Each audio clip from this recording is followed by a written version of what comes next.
So, Jeremy Crawford and Chris Perkins, who were the creative head and the creative director and the game director of Dungeons and Dragons through Wizards of the Coast, recently left Wizards of the Coast and now have found a home at Darrington Press, which is the publishing arm of Critical Role.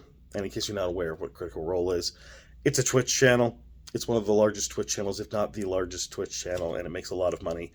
And they do Dungeons and Dragons live play, and that means they run a session of Dungeons and Dragons. I think it's on a weekly basis, and but they do it in seasons, and they take a break in between seasons. So this channel on Twitch began on Geek and Sundry, which was started by Felicia Day, and this group of friends who were a group of voice actors who played role-playing games together did a live role-play session on Geek and Sundry and continued to do that for a bit, and then it was very popular and they moved on to their own Twitch channel. And at first they were using Pathfinder, I think, and then transitioned to 5th edition Dungeons and Dragons. And during the pandemic in 2020 and 2021, it became wildly popular by that point, and they're still very popular.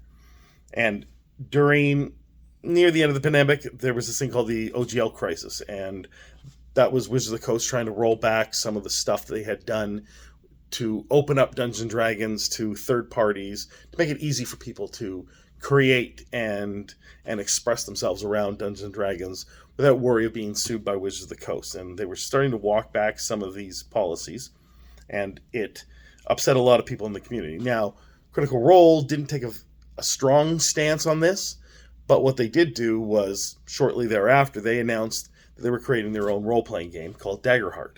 And so Darrington Press would publish that, and Daggerheart came out recently. And now, with Chris Perkins and Jeremy Crawford coming on to Darrington Press from Dungeons and Dragons, one might see this as a step down.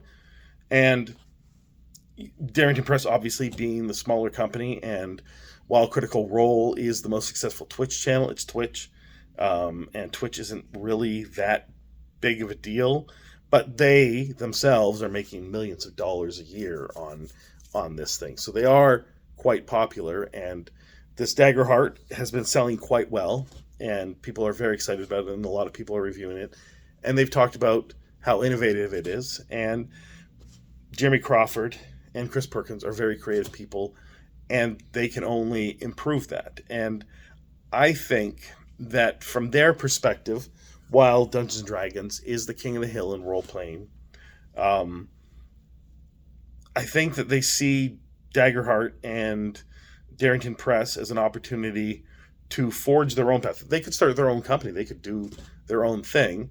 But by attaching themselves to Critical Role, they're also attaching themselves to what maybe they think is the future, as in you have influencers now that, kind of drive sales and innovation and that sort of thing. And D&D live plays, specifically Critical Role, drives the community of people who are interested in role-playing games. However, Critical Role isn't really playing, Cyberpunk or, a Cthulhu role-playing game. They're playing Dungeons & Dragons and Pathfinder, and now their own Daggerheart. And of course, I assume that this Daggerheart is more designed to work with Critical Role and have the same vibe and feeling and themes, and make it easy for Matt Mercer to run his games and to basically make it feel even more like Critical Role, if you know what I mean.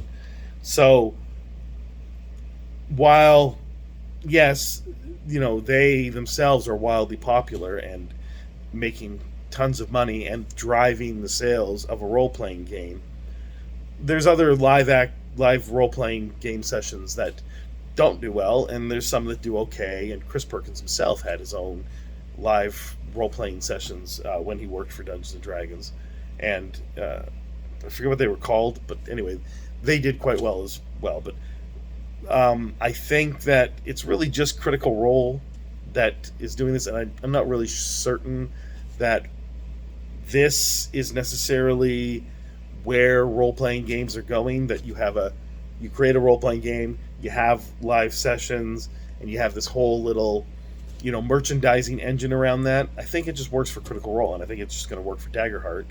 So we might discover later on that that either Chris Perkins or Jeremy Crawford move on to their own thing, or they grow Darrington Press into making more than just Daggerheart, or maybe they do just focus on Daggerheart and put out tons of material that connects Daggerheart to Critical Role and expands on the world and expands on the rule base and that kind of stuff. I don't really know, but it is quite interesting that that's the first place they went, and they both went there. So maybe there's something to it. Maybe there's this whole plan to conquer the world that Matt Mercer and his friends have, outlined, and maybe Jeremy Crawford and Chris Perkins were enamored by this plan, and they want to be on board. So maybe that's it. I don't know, but it does seem like Daggerheart right now has captured the spotlight in the role-playing community, because Dungeons & Dragons has entered this lull period, and there's less and less interest with Dungeons & Dragons at this point in time. And there's more and more interest with Daggerheart, and there may even be more interest when Matt Colville's Draw Steel finally comes out. And we'll see if, I think Dungeons & Dragons will stay the king of the hill, but if Wizards of the Coast makes poor decisions, and they have made poor decisions in the past, and if they continue to make poor decisions, then they may lose the spotlight, and they may lose their king of the hill status.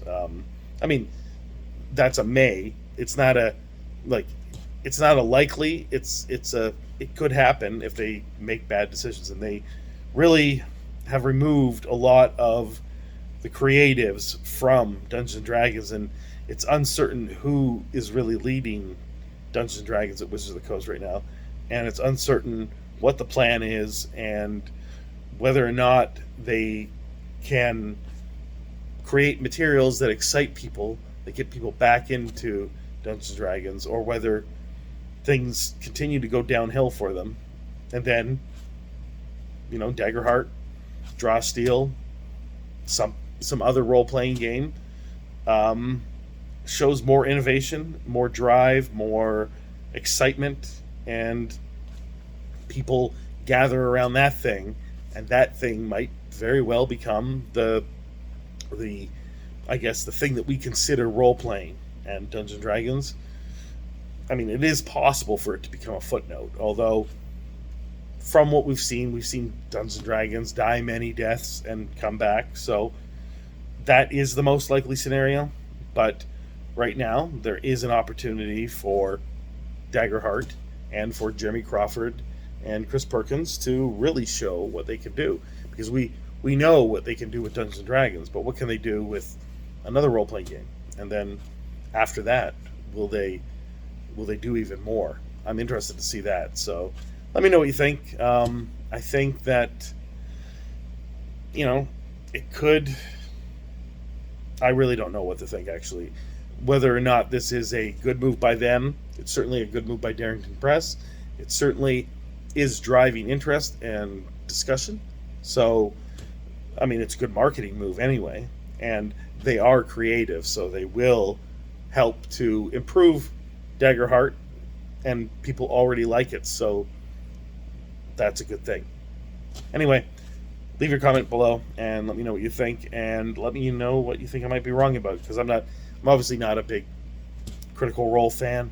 I have no problem with him. I like Matt Mercer. I think he's a phenomenal dungeon master. It's just that I don't really watch live plays, so I don't have the connection to Critical Role that a lot of the fan base does. And even people who don't watch Critical Role really do like Matt Mercer and Critical Role, and a lot of those people have spoken very favorably about Daggerheart and think that Daggerheart is a very good role-playing game. And I guess time will tell, and we'll see how well it does and how well Jeremy Crawford and Chris Perkins improve it.